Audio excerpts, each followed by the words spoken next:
Bem-vindos ao nosso curso de Amizade com Cristo. Gostaria de convidar vocês a começarem essa aula daqui com uma oração. Em nome do Pai, do Filho e do Espírito Santo. Amém. Vinde, Espírito Santo, enchei os corações dos vossos fiéis e acendei neles o fogo do vosso amor. Enviai o vosso Espírito e tudo será criado, e renovareis a face da terra. Deus, que quiseste iluminar os corações dos vossos filhos com a luz do Espírito Santo, fazei-nos dóceis ao mesmo Espírito para apreciarmos o que é justo e nos alegrarmos sempre com a sua presença. Por Cristo nosso Senhor. Amém. Em nome do Pai, e do Filho, e do Espírito Santo. Amém. Bom, na nossa aula de hoje vamos falar sobre a via iluminativa. A gente já viu na aula passada o que era essa via purgativa, como a gente vai se introduzindo nessa relação com o Senhor, por esse caminho que talvez um pouco difícil, porque é purificar, tirar tudo aquilo que possa atrapalhar e ser um empecilho na relação que a gente vai ter com Cristo. Então, a gente abandonando esse homem velho, agora vamos nos conformando com esse homem novo em Cristo, que é o que Ele quer, né? Esse homem novo. E isso é, em síntese, por assim dizer, o que é a via iluminativa, né?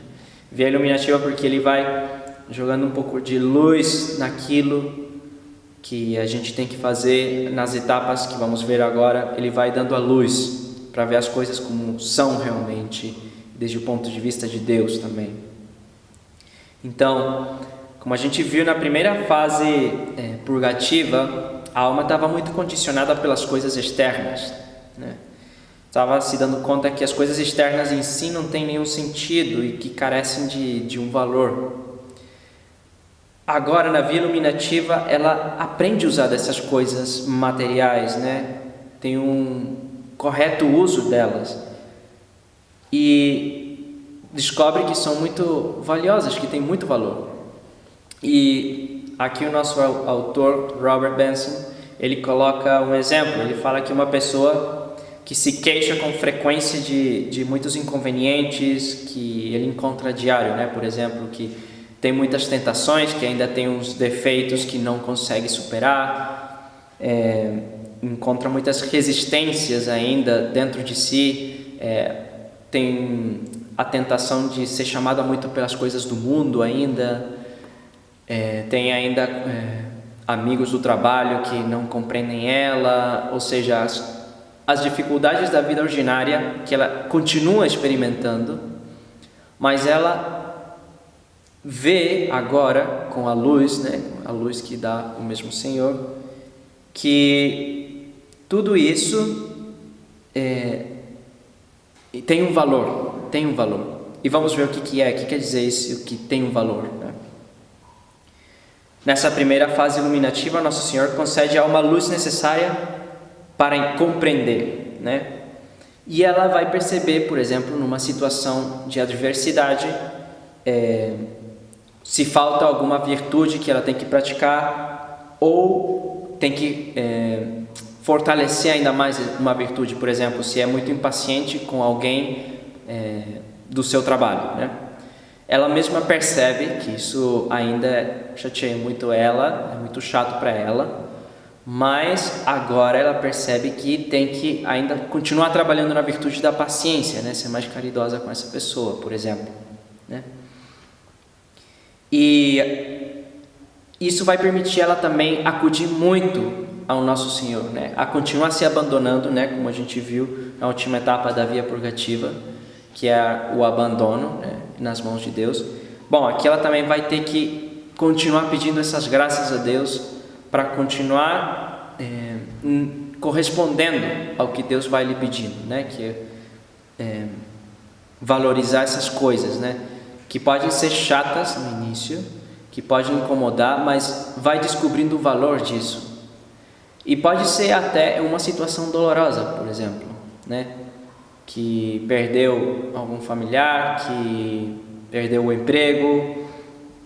Então, sim, experimenta uma dor, mas agora consegue ver com a luz da fé, ou seja, consegue descobrir que isso que acontece é uma oportunidade para levar ela a Deus, para praticar virtude. Então, é diferente, é uma coisa exterior que eu não quero, que não gosto, mas consigo perceber que isso me pode levar a Deus. Então não é que não vou experimentar dor, não vou experimentar contrariedade, não, mas é que consigo ver que isso pode me levar a Deus. Isso é a primeira etapa da via iluminativa. A via iluminativa, esqueci de falar, mas ao mesmo que a via purgativa tem 3 fases, né? Então essa daqui é a primeira. Descobre, então sintetizando, a alma descobre esse valor dessa coisa exterior que pode vir, seja boa, ruim, consegue descobrir o valor, consegue dar um valor reto para isso, ou seja, não um valor desordenado, colocar ela no lugar de Deus, por exemplo, e aceita isso como vontade de Deus. Então consegue se abandonar, mas aceitando também que é a vontade de Deus. Ok, a vontade de Deus é que Ele permitiu isso aqui. Ele permitiu que eu fosse tentado nessa ocasião. E fosse tentado não para ir para o inferno, não. Mas como uma oportunidade que Deus dá para eu demonstrar amor para Ele. Isso que é a tentação. Tentação não é, eu vou cair no inferno, vou ir lá. Não. É uma oportunidade que Deus permite, porque o demônio não pode fazer nada sem Deus permitir. Mas que Ele permite para quê? Para eu demonstrar meu amor ainda mais para Ele. Para ser fiel, para ter fé mesmo e confiança. Isso que quer dizer a primeira via iluminativa, E, embora, como eu já falei antes, pode ser que não entenda totalmente, às vezes, essa situação de dor ou de preocupações, mas ela vai responder diante dessas situações, assumindo isso, essa situação, e aceitando ela como vinda de Deus. Essa é a primeira etapa na via iluminativa. Agora, a segunda etapa dessa via iluminativa, em que consiste? Consiste em a alma receber uma luz relacionada com as coisas espirituais e as verdades da fé. Ok? O que quer dizer isso? Não sei se vocês lembram, eu colocando em paralelo com a via purgativa, era também interessante como na via purgativa, na segunda fase, Deus purificava das consolações interiores, que tinha algo bom. Agora Deus ilumina as verdades da fé e coisas espirituais que já nós temos assimilado muitas vezes. E que simplesmente a gente aceita elas, mas como que não conseguimos descobrir ainda qual é o verdadeiro tesouro e o significado que isso tem na minha vida. O autor Robert Benson, ele coloca um exemplo de um cofre cheio de joias, de ouro e tudo, que a gente recebe o cofre, temos o cofre, mas ainda não abrimos e vimos o que tem dentro realmente, que é muito mais valioso do que o cofre em si.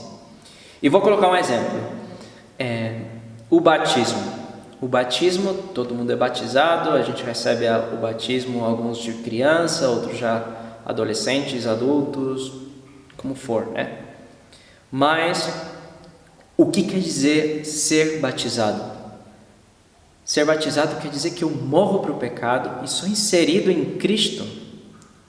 Ou seja, o que quer dizer isso? Sou parte do corpo de Cristo. Cristo, cabeça, e eu sou membro vivo. E o que quer dizer isso ainda? Ou seja, que o mesmo sangue que corre pelo corpo de Cristo, ou seja, que vem da cabeça de Cristo, o sangue divino, amor divino, o Espírito Santo, é em mim também, que eu sou membro vivo desse corpo. Então, quando você compreende essa verdade de fé que a gente aceita, mas que quando você para e pensa nisso, que a Santíssima Trindade habita em você, é que muda a sua vida, realmente. Então, a segunda fase é isso. Ou seja, é parar para pensar e falar, olha, mas o que quer dizer isso aqui na minha vida? Ou seja, a alma tem o tesouro, mas não percebe, por assim dizer, como fala o autor, os clarões de luz que emitem, esse valor. Então, Deus, com sua graça, não também nossos esforços correspondendo a Ele dá a graça de você descobrir esse valor, dessas verdades de fé que nós temos. E aqui também é muito interessante porque a alma começa a ter já muita intimidade com o Espírito Santo. Não é que antes não tinha, nem que o Espírito Santo não estava soprando nela, não, mas agora ela percebe mais e pede luz ao Espírito Santo para perceber ainda mais esses valores da fé. Pede seus dons, o dom do entendimento, o dom da inteligência, sabedoria, ou seja, e a alma consegue já entender e olhar as coisas tão profundas que já tem. E isso é muito belo, de verdade. Começa a viver, por assim dizer, da fé mesmo. A alma já começa a viver da fé e a entender ela e a ver ela como Deus quer que ela veja e viva essa fé. E a terceira fase iluminativa fala sobre a relação de amizade entre Cristo e a alma. Não sei se vocês lembram, na última etapa da via purgativa, era do abandono, da alma em Cristo, ou seja, que ela se dava conta que não conseguia nada por si só e que precisava se abandonar em Cristo e que Ele era quem fazia tudo. Então, agora a etapa equivalente dessa terceira etapa é um aumento de luz que Deus dá, mas sobretudo para a alma se dar conta da presença de Deus nele e Ele em Cristo. Ou seja, a presença de Deus em mim e eu em Deus. Ok? Está muito relacionado a isso do batismo que eu comentei agora. A pessoa começa a perceber a constante presença de Cristo no seu dia a dia. O que quer dizer isso? Que a fé da pessoa começa a ser muito forte por graça de Deus e também porque a pessoa começa também a corresponder, logicamente, com ascese, se esforçando, mas sabendo que no final é Deus quem dá os frutos, Mas a pessoa começa já a ver que a fé fala mais forte, que é real e que fala no seu dia a dia. Isso não quer dizer que tem as suas dificuldades e tal, mas para ela pesa mais ainda a realidade da fé do que a nossa realidade assim normal, por assim dizer. Então é impressionante porque ela começa a perceber em tudo a Deus, em tudo. E é o que os autores falam, aqui também Robert Benson fala, é a contemplação ordinária. Essa contemplação que não quer dizer uma manifestação mística de voar, de ter o dom de profecia e tal, uma coisa extraordinária. Não é isso. Mas é realmente um olhar de fé, que também fala o catecismo. Olhar para Ele e Ele me olha. Como falava um fiel do cura d'Ars, que o cura d'Ars encontrava esse seu fiel aí rezando sempre diante do sagrado e perguntava: o que você faz? Eu vejo ele, falava, e ele me vê. E já, é isso, é um olhar de fé, realmente. Então é uma relação muito íntima que a alma já tem com Deus e que todo mundo está chamado a essa contemplação ordinária. Claro, como eu já falei, essa contemplação ordinária pede bastante esforço e também, logicamente, a ação de Deus, a graça, E aqui também é mais difícil pecar, porque à medida que você vai se aproximando da luz, eu acho que eu já coloquei esse exemplo, você percebe com maior clareza as coisas e é muito mais sensível a tudo aquilo que Cristo não gosta. E como você já está percebendo em tudo a Cristo, e você já até começa a falar em um plural no seu dia a dia: Senhor, o que vamos fazer hoje? O que eu posso dizer para essa pessoa aqui hoje, nessa situação? Ou seja, você já se dá conta dessa presença que já estava desde antes, sempre, mas agora você se dá conta na fé. E Deus te dá a luz para você perceber isso, E é muito mais fácil também viver a virtude e ser mais dócil ao Espírito Santo nessa etapa. Embora essa etapa também tenha um risco, essa última etapa. Qual é esse risco? E o autor coloca aqui que como quando você está subindo uma escada, vai subindo os degraus, mas também tem o maior perigo de que, se cair, vai cair mais forte, por assim dizer. Então, esse é o perigo, que à medida que você vai subindo na vida espiritual, ainda é mais o perigo. E qual é esse perigo? É a soberba espiritual. A soberba espiritual, ou seja, se olhar para si mesmo e achar que tudo consegue. Porque já que efetivamente a alma também se dá conta que tem uma amizade profunda com Cristo, só que pode cair nessa soberba espiritual de que agora não precisa de ajuda. E isso é muito perigoso, muito perigoso. Por quê? Porque aqui o autor fala que até os hereges tiveram uma vida espiritual assim grande, mas qual foi o perigo? O que aconteceu? Caíram nisso, na soberba espiritual. E fala assim o autor na página 48: todas as heresias e todas as seitas que já cindiram a unidade da igreja procederam de algum amigo dileto de Cristo. Praticamente todos os hereges desfrutaram de um alto grau de vida interior, pois, de outro modo, não teriam podido atrair ao seu erro tantos amigos de Cristo ainda ingênuos.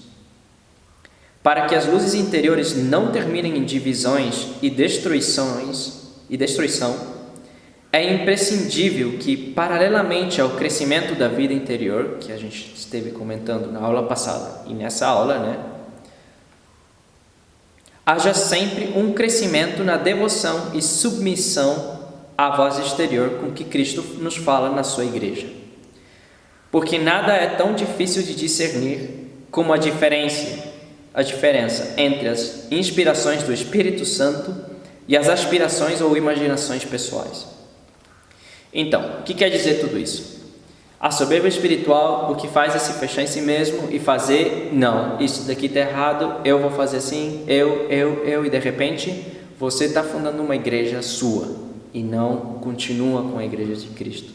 Então, isso daqui também serve como a introdução do que vai ser a próxima aula, ou seja, que toda essa vida interior, para continuar realmente por um caminho certo, precisa de ajuda, Antes eu comentei na outra aula que precisava ajuda do diretor espiritual, confissão, mas o que é isso? Uma ajuda externa mesmo, e que vai vir, seja pela Eucaristia, pela igreja, sobretudo, e pelo sacerdócio também, que é o que vai continuar também aqui nesse livro, Robert Benson. Mas aqui o que ele quer sublinhar, lembrem que ele se converteu, que ele falava que não tinha essa segurança exterior, que falava assim, é por aqui o caminho, esse daqui é essa trilha que você tem que seguir para continuar nessa amizade profunda com Cristo.